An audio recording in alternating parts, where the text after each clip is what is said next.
All right, joined once again by John Penaloza. He is the admin for Rockport Stuff. And John, how you doing? And tell us what's been going on in that forum this week. There have been a few posts that are interesting because they're about early voting, right? So Rockport started early voting this week, and they have a really nice technique where you can go down the ramp underneath Town Hall, and they have a whole voting section there where they're like sanitizing everything and people can kind of go at their leisure.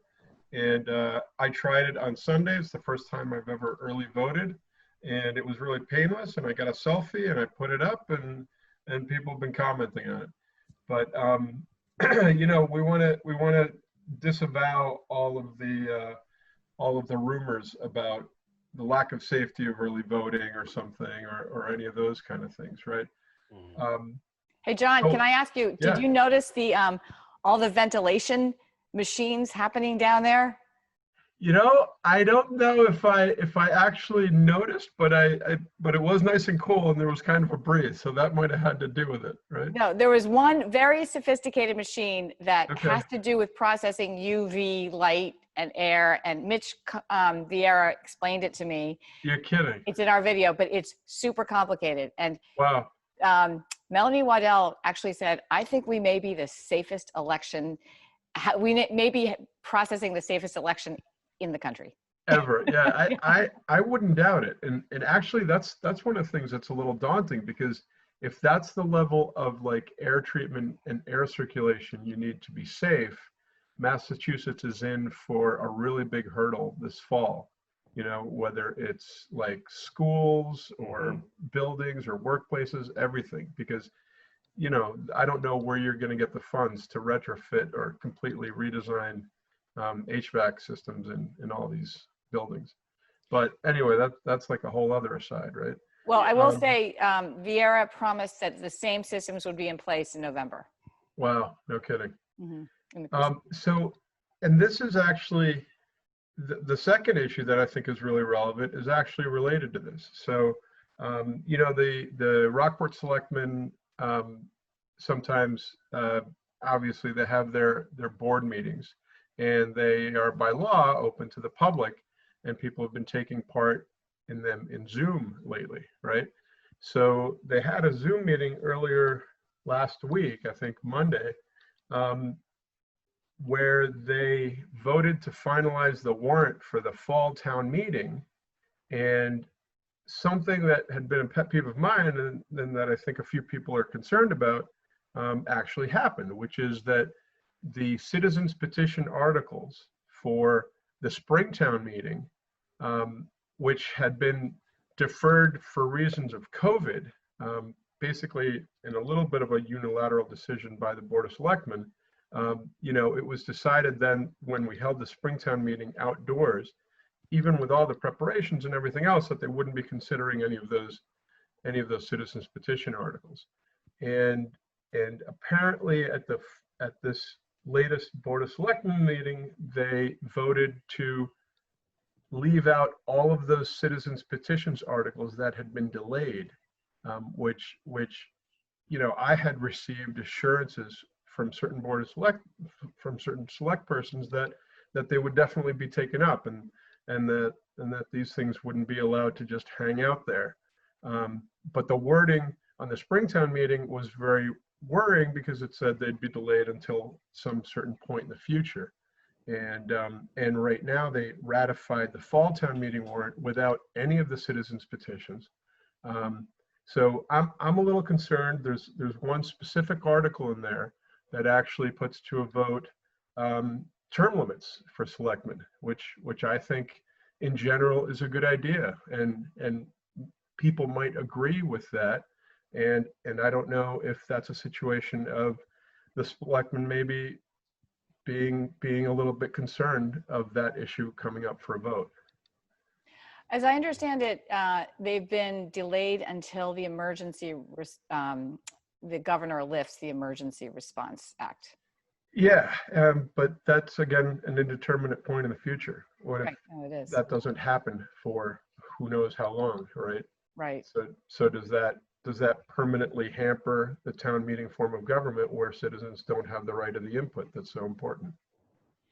Such a critical stage for local leadership. So John, we thank you for relaying what's going on in Rockport. We'll check in with you next week. Thank you very much, you guys. Thank you.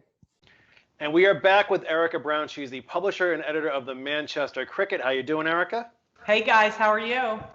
Great to see you. All right, let's talk about Sail by the Sea. Yeah, Sail by the Sea is happening finally after several months of planning by the Chamber of Commerce, the Cape Ann Chamber of Commerce.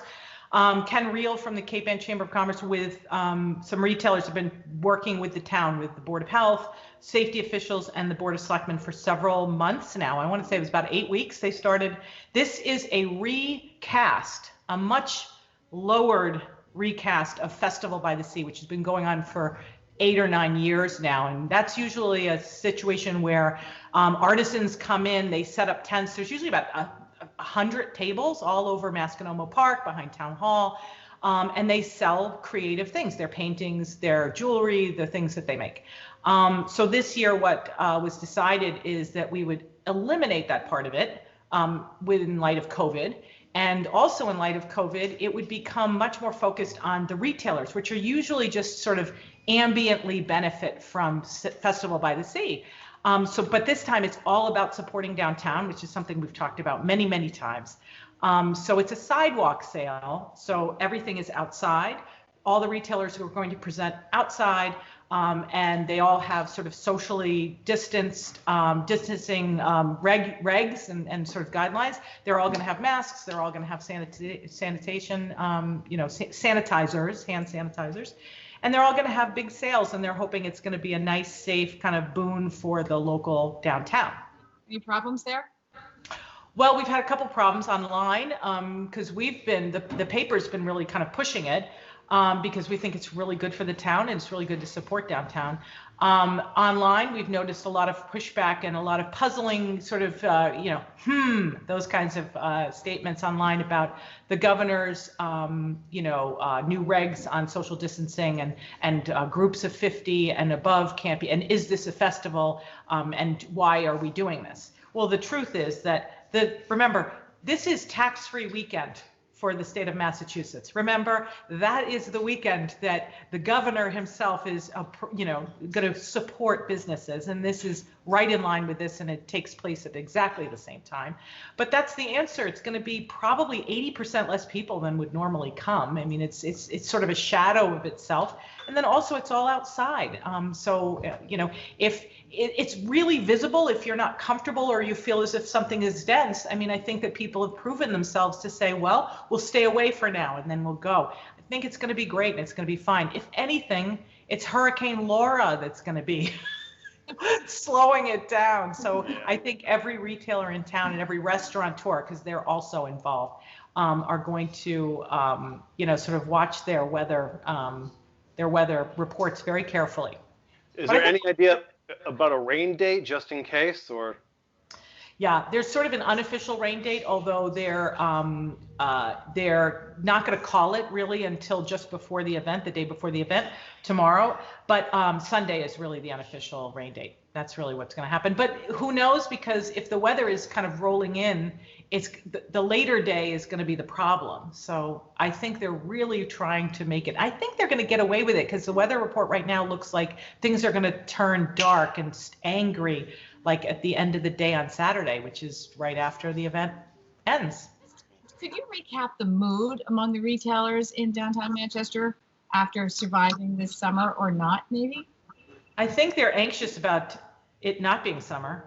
I'll start there. But they're doing really well. COVID is forcing people to try new things. The retailers that have tried new things are actually doing okay.